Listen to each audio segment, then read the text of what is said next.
Hello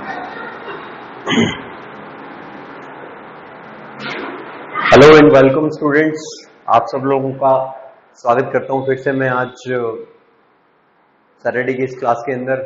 और numericals चल रहे थे फर्स्ट चैप्टर के हमारे, और न्यूमेरिकल्स की श्रृंखला के अंदर हम लोगों को आज आगे बढ़ना है। हमने मेरे ख्याल से जो है 6th न्यूमेरिकल तक जो है कंप्लीट कर लिया था, और अब जो है हमें आज 7th और 8th न्यूमेरिकल की तरफ आगे बढ़ना है। 7th 8th 9th 10th है ना, 15 न्यूमेरिकल है। 7th न्यूमेरिकल को हम लोग आज डिस्कस करेंगे। तो धीरे धीरे हम लोग आगे बढ़ रहे हैं, स्लो प्रोग्रेस कर रहे हैं हम लोग। एक वीडियो के अंदर 2 से 3 न्यूमेरिकल ही डिस्कस हो पाते हैं, तो हम लोग कोशिश करेंगे कि ज्यादा से ज्यादा जल्दी से जल्दी आपके जो है न्यूमेरिकल्स कंप्लीट हों और हम लोग अगले चैप्टर की तरफ बढ़ सकें।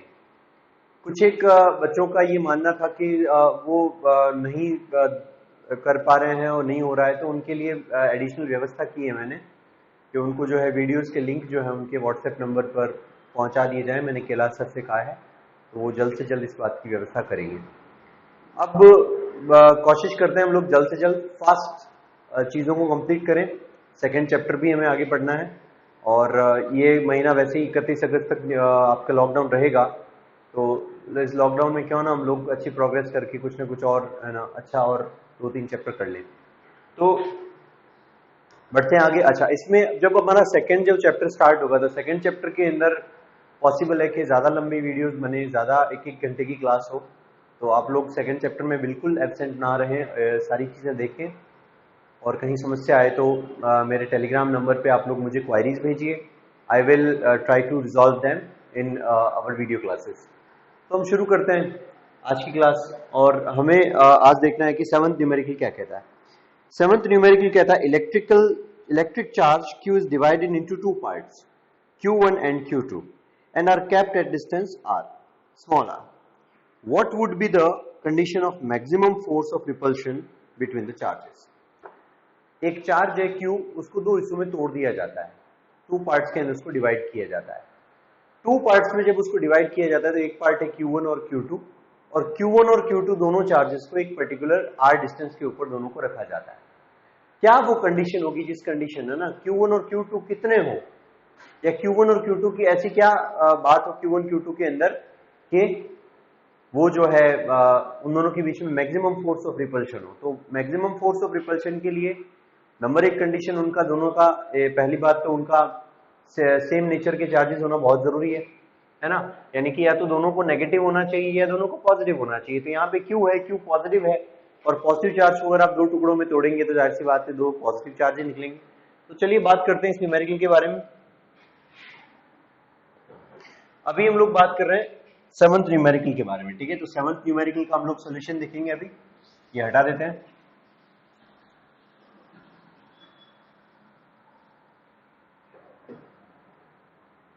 तो हम बात कर रहे हैं 7th न्यूमेरिकल की, ठीक है। तो 7th न्यूमेरिकल बेसिकली आपका क्या कहता है कि आपके पास एक चार्ज है, यू हैव अ चार्ज, और वो चार्ज है आपके पास Q, और अकॉर्डिंग टू क्वेश्चन हमने उस चार्ज Q को 2 टुकड़ों में तोड़ा, Q1 और Q2 के अंदर। तो according to question ATQ charge Q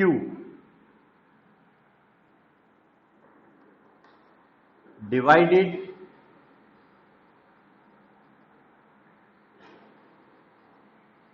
into 2 parts. 2 parts में उस चार्ज को Q को डिवाइड किया गया है। Therefore Q is equal to क्या हो जाएगा, Q1 प्लस Q2। अब जाहिर सी बात है Q1 और Q2 को आपस में मिलाओगे तो क्या मिल जाएगा आपको, Q मिल जाएगा, ठीक है। और इन दोनों चार्जेस को जो है according to question r distance के ऊपर रखा गया है। तो यहां पे ये हमारे पास है Q1, ठीक है, और Q1 से कुछ डिस्टेंस के ऊपर कौन है, Q2। ये दोनों चार्जेस एक r डिस्टेंस के ऊपर लोकेटेड, ठीक है।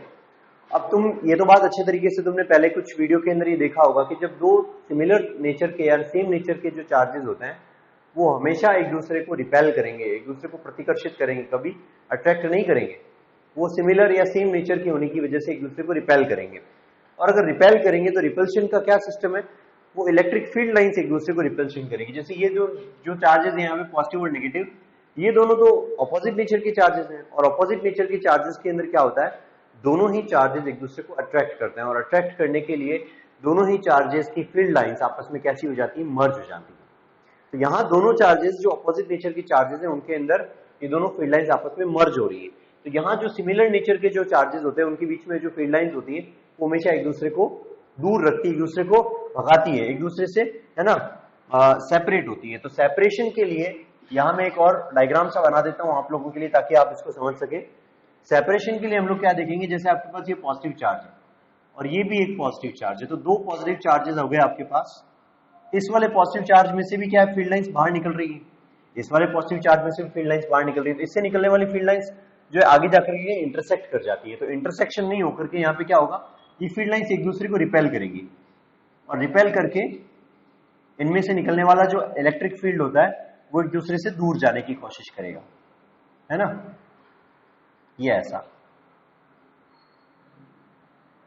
बिल्कुल भी नजदीक नहीं आएंगे, अगर होगा भी तो भी नजदीक नहीं आने की कोशिश करेंगे, मतलब दूर भागेंगे एक दूसरे से। तो फील्ड लाइंस जो है वो सारी की सारी बाहर की तरफ आउटवर्ड जो है पॉजिटिव चार्ज में से आउटवर्ड निकलती है। तो आउटवर्ड जाने वाली जितनी भी फील्ड लाइंस है वो सारी ऐसे एक दूसरे को रिपेल करेंगी, और रिपल्शन की वजह से हम लोग क्या देखेंगे कि ये जो है यहाँ पर इन दोनों के बीच में जो है रिपल्सिव फोर्स जो है वो लगेगा इन दोनों के बीच में। अब आप क्या देखेंगे, ये जो आर डिस्टेंस वाली जो लाइन है ना इन दोनों चार्जेस के बीच में, ये Q1 है, ये Q2, ये रहा Q1, ये रहा Q2। तो Q1 और Q2 के बीच में यहाँ पे Q1 और ये Q2 है, तो Q1 और Q2 के बीच में जो आर डिस्टेंस उस पर आप जो मिड पॉइंट देखेंगे यहाँ पे, इस मिड पॉइंट पे आपका इलेक्ट्रिक फील्ड आपको क्या मिलेगा, जीरो। इस जगह पे इलेक्ट्रिक फील्ड आपको क्या मिलेगा, जीरो। तो मैं लिख सकता हूं फॉर रिपल्सिव फोर्स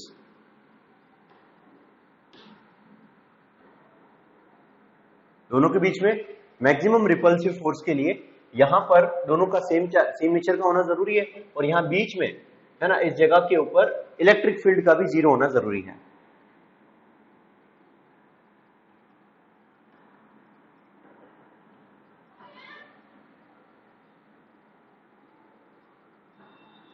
ये जीरो रहेगा, लेकिन यहां पे आप देख सकते हैं ये वाली जो लाइन होती है ना, यहां ये नेगेटिव और पॉजिटिव वाले, यानी ये डाइपोल जो होता है, यहाँ पे इलेक्ट्रिक फील्ड बीच में सबसे ज्यादा होता है, यहाँ पे इस जगह पे।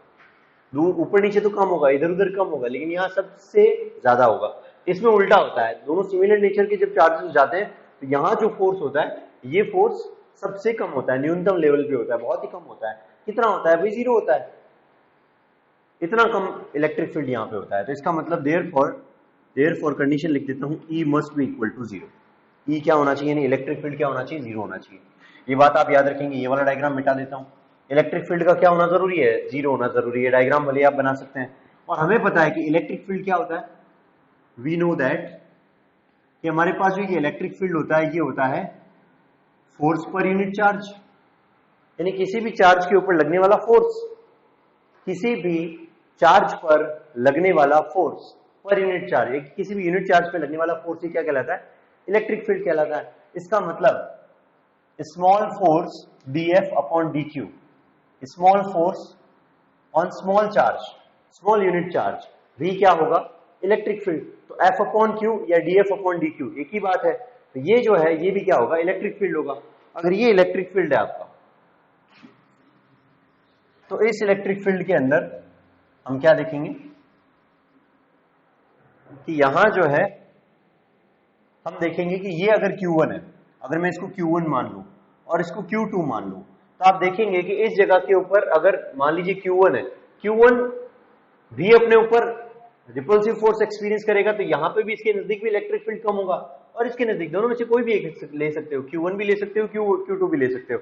अब हम टेस्ट चार्ज को लेके आए नहीं है, यहाँ पे हमें इन दोनों चार्जेस से ही हम लोगों को सारी कैलकुलेशन करनी है। तो हम लोग दोनों में से कोई एक चार्ज ले लेते हैं। चार्ज कौन सा ले लेते हैं हम लोग, चार्ज इन दोनों में से इस Q की जगह Q1 या Q2 दोनों में से कोई भी एक लिख सकते हो। तो इसका मतलब E must be equal to dF upon dQ1 ले लेते हैं हम लोग, ठीक है। अब यहाँ पे इलेक्ट्रिक फील्ड की वैल्यू क्या है हमारे पास, जीरो। तो इसका मतलब ये क्या होना चाहिए, is equal to zero. Therefore dF upon dQ1 is equal to क्या होना चाहिए, जीरो। ये एक बहुत इंपॉर्टेंट चीज हमारे हाथ लगी है। और ये जो चीज है इसी से हमारा जवाब आगे निकलने वाला है। तो हम इसको देखते हैं आगे। अब यहां आने के बाद हम वापस से यहाँ ऊपर चलते हैं। मैं ये चीज मिटा देता हूं। ये चीज आप लोगों ने नोट कर ली होगी कॉपी के अंदर, तो इस चीज को आप नहीं भी नोट किए हो तो आप लोग पॉज करके नोट कर लें, और पॉज करके नोट करें। इसके बाद में जो है मैं इसको मिटा करके वापस से लिखता हूँ। ठीक है, हमारे पास यहाँ पर भी थोड़ा बहुत स्पेस है, इस स्पेस का भी हम लोग यूज ले लेते हैं। तो यहां पर हम लोग फोर्स की वैल्यू लिख लेते हैं। तो फोर्स जो है इन दोनों चार्जेस के बीच में Q1 और Q2 के बीच में कितना फोर्स होगा। अच्छा, एक चीज और, यहाँ Q1 और Q2 की वैल्यू जो है वो हमें थोड़ा बड़ा इसमें सचेत रहना है। अगर मैं ये कहता हूं कि Q1 मेरे पास इतना है तो Q2 कितना होगा। अगर Q1 मेरे पास इतना है तो Q2 कितना होगा। तो मैं ये कह सकता हूं कि Q2 must be equal to Q minus Q1। ठीक है, Q1 तो मैंने मान लिया, Q2 कितना होगा। Q में से Q1 निकाल दूंगा मेरे पास Q2 बच जाएगा। तो इसका मतलब Q1 ले लेते हैं और दूसरा ले लेते हैं Q माइनस Q1। तो इसका मतलब फोर्स ऑफ रिपल्शन दोनों के बीच में कितना होगा, K यानी कि 1/4 pi epsilon not into Q1 multiply with Q minus Q1 divided by दोनों के बीच की डिस्टेंस कितनी है, R है, तो मैंने यहां लिखा है R का स्क्वायर। ठीक है, आप लिख लें इस चीज को अच्छे से। हालांकि स्क्रीन के अंदर मुझे लग रहा है थोड़ा सा ही कट रहा है, तो मैं इसको थोड़ा सा अलाइन कर देता हूं आपकी तरफ।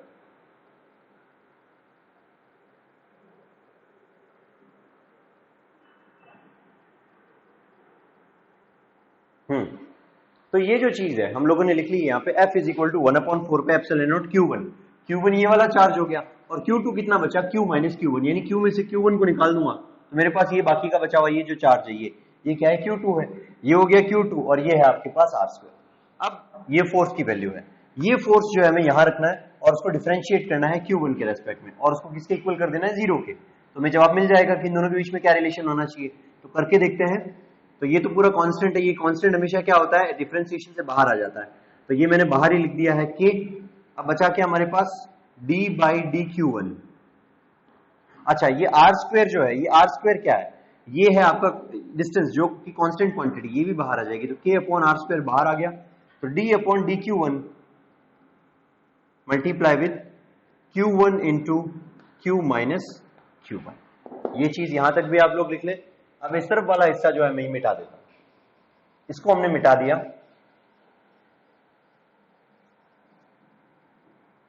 अब हम क्या देखते हैं कि ये जो क्वांटिटी है इसमें हम लोग इसको मल्टीप्लाई करके आगे डिफरेंशिएशन योग्य बना लेते हैं। तो K अपॉन R², यहां से K upon R² multiply with D by dQ1। हम लोग क्या कर रहे हैं, फोर्स का डिफरेंशिएशन कर रहे हैं ना, ये रहा फोर्स, इसका डिफरेंशिएशन कर रहे हैं। ठीक है, तो K अपॉन R², ये तो पूरा K है और ये R², ये दोनों कांस्टेंट क्वांटिटी डिफरेंशिएशन से बाहर आ गए। अब ये Q1 Q से मल्टीप्लाई होगा तो ये अंदर क्या बन जाएगा, Q मल्टीप्लाइड बाई Q1, और माइनस Q1 इंटू Q1 कितना हो जाएगा, Q1 का स्क्वायर। ये हो गया Q1 का स्क्वायर। ठीक है, अब ये पूरा का पूरा डिफरेंशिएशन हो गया, ये किसके इक्वल है, 0 के, लिख दिया 0 के equal. Now K upon R² multiply with D by, अच्छा अब इसका डिफरेंशिएशन करेंगे तो पहले इसका फिर इसका, तो ये हो गया D by dQ1 into Q1 minus D by dQ1 into Q1 का स्क्वायर इज इक्वल टू 0। ठीक है, अब आप देख सकते हैं कि Q तो कांस्टेंट क्वांटिटी है, ये बाहर आ जाएगा, तो dQ1 upon dQ1 cancel out हो जाएगा, क्या बचेगा 1। इसका मतलब K अपॉन R², ब्रैकेट के अंदर यहां से कितना बचा, Q, फिर माइनस यहां Q1 का स्क्वायर dQ1 के रेस्पेक्ट में कितना हो जाएगा, ये x to the power n का डिफरेंशिएशन कितना होता है, nx to the power n minus 1। तो यहां पर भी सेम Q स्क्वायर है, Q1 का स्क्वायर का डिफरेंशिएशन क्या हो जाएगा, 2Q1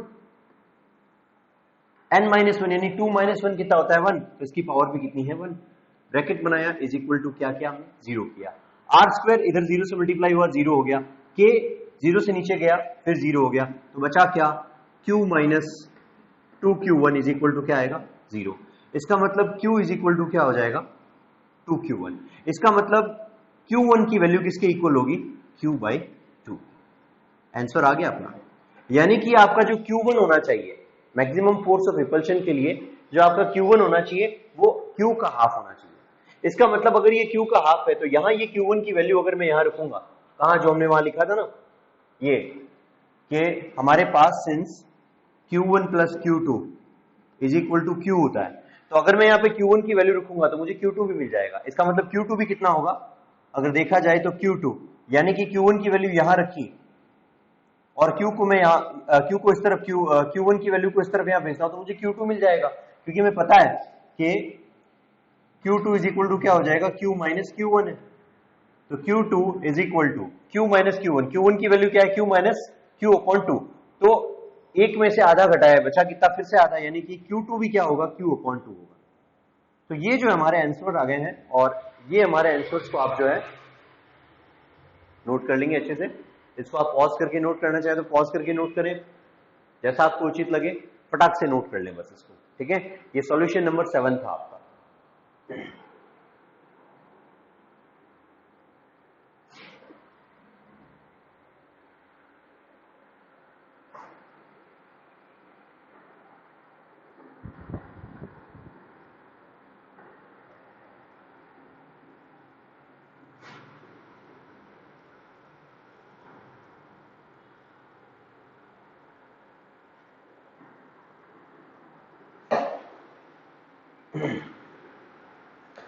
तो ये जो है आपका सॉल्यूशन आपको मिल गया क्वेश्चन नंबर 7 का। अब हम बात करते हैं क्वेश्चन नंबर 8 की।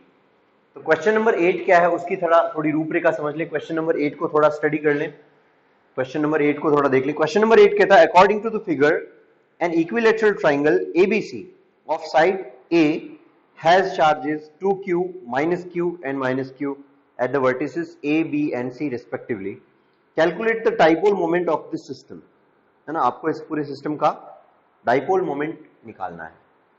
तो ये जो डाइपोल मोमेंट है ये हम लोग कैलकुलेट करेंगे। अभी इसको कैलकुलेट करने का तरीका हमारा देखते हैं। एक मिनट, थोड़ा सा 7th का आंसर देख लेते हैं हम लोग, सही आया है, हाँ बिल्कुल सही है। Q1 is equal to Q/2 और Q2 इज इक्वल टू भी क्या हो जाएगा, Q/2, सही है। और 8 का क्या जवाब है। तो अभी हम लोग बात करते हैं 8th वाले क्वेश्चन की, और 8th वाले क्वेश्चन की तरफ हम लोग बढ़ते हैं। तो 8th वाले क्वेश्चन का थोड़ा फिगर भी बना लेते हैं बोर्ड पे।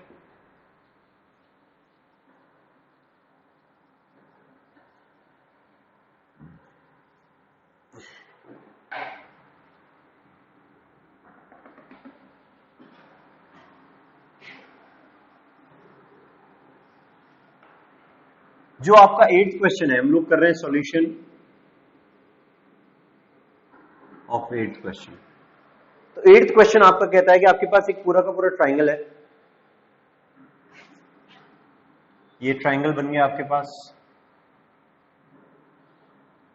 इस ट्राइंगल के अंदर हम क्या देखते हैं कि ये है आपके पास ए, ये है बी और ये है सी, एबीसी ट्राइंगल है आपके पास, ठीक है।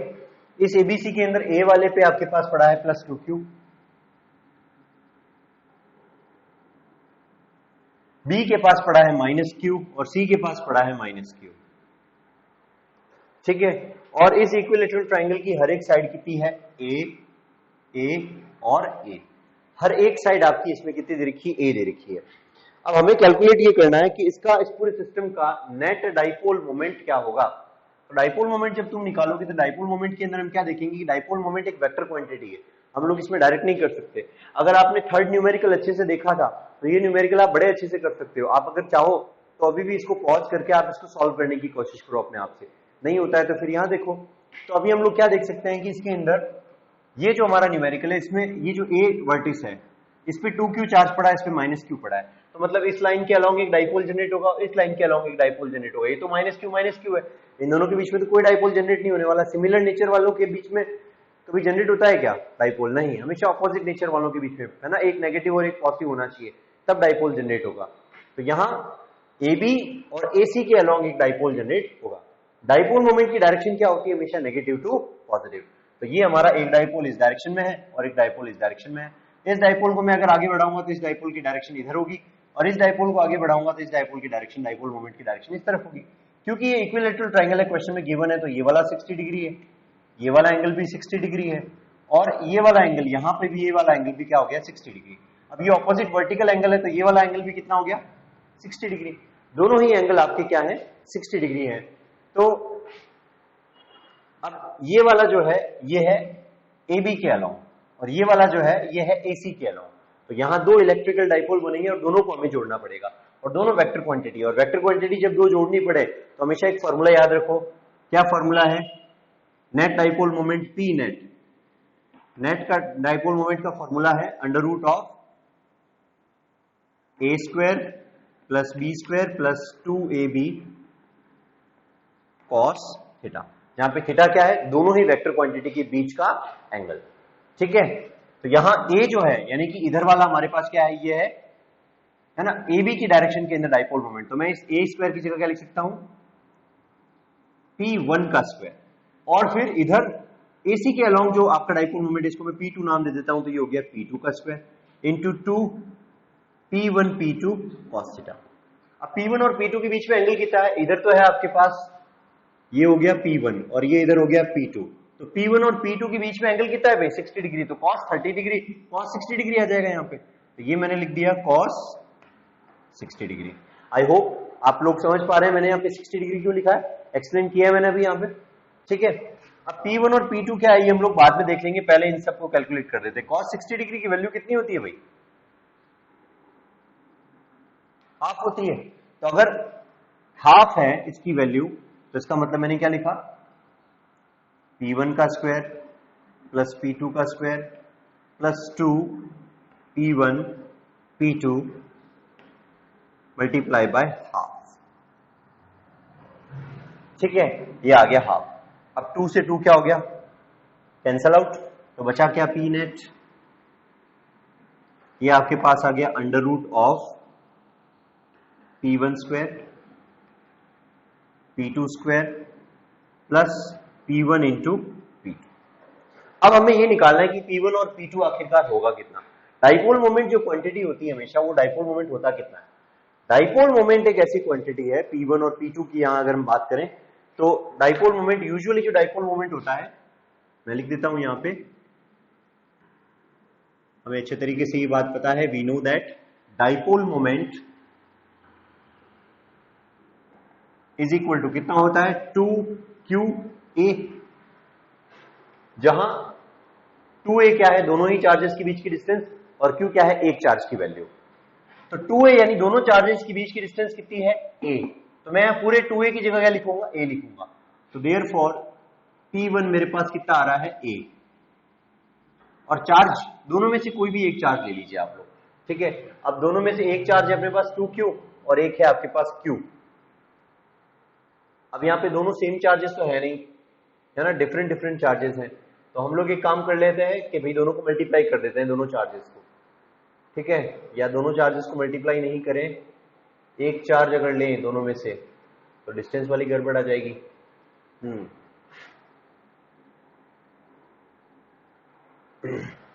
चलो इसको थोड़ा सा वापस देखें, 2Q minus Q negative to positive, हाँ सही है 2Q ही हुआ, यानी कि यहां पे QQ चार्जेस दोनों तरफ हो गए और A डिस्टेंस है दोनों के बीच में, तो इसका मतलब ये QA हो जाएगा, मतलब Q इंटू A। और इसी तरीके से P2 भी कितना हो जाएगा आपके पास Q इंटू A। ठीक है, इसी तो यहां पे ये P1 और P2 की वैल्यू को इसमें पुट करवाते हैं तो P नेट कितना हो जाएगा P1 का स्क्वायर यानी कि Q square into A square, P2 का स्क्वायर भी क्या होगा Q square into A square plus Q1 Q2 यानी कि again Q square into A square, है ना। QA इंटू QA कितना हो जाएगा Q स्क्वायर A स्क्वायर। अब देखो Q square A square Q square A square Q square A square कितनी बार है 3 बार Q स्क्वायर A स्क्वायर। तो मैंने लिखा P net is equal to under root 3 times Q square into A square. अब देखो Q स्क्वायर और A स्क्वायर रूट में से है, वो तो बाहर आ जाएंगे दोनों, तो आपके पास P नेट कितना आ जाएगा, ये आ जाएगा आपके पास Q into A into root 3। तो इसका मतलब आपके पास ये जवाब आ गया है, कितना आपके पास डाइपोल मोमेंट होगा इस सिस्टम का, वो होगा QA इंटू रूट 3। ठीक है, तो इसको भी आप लोग जो है आराम से पॉज कर लीजिए और पॉज करके नोट कर लें ताकि दिक्कत नहीं आए। ठीक है, QA इंटू √3 ये आपका जवाब होगा। अब अगली क्लास के अंदर हम लोग, अगली नेक्स्ट जो क्लास होगी उस नेक्स्ट क्लास के अंदर हम लोग जो है आगे वाले 2 न्यूमेरिकल्स को आगे सॉल्व करेंगे, है ना। 8th न्यूमेरिकल तक हम लोग आगे हैं, 9th न्यूमेरिकल है। अच्छा 9th न्यूमेरिकल, अगर आपने 4th न्यूमेरिकल अच्छे से देखा था तो आप 9th न्यूमेरिकल आसानी से कर लेंगे। 9th न्यूमेरिकल आपका होमवर्क रहेगा, 9th न्यूमेरिकल को आप लोग सेल्फ करेंगे। मैं सीधा आपको आगे करवाऊंगा 10th और 11th न्यूमेरिकल अगली वाली क्लास के अंदर। ठीक है, तो नेक्स्ट क्लास के अंदर मिलते हैं, तब तक के लिए आप लोग अपना ध्यान रखें। ठीक है, आज के लिए इतना ही, थैंक यू।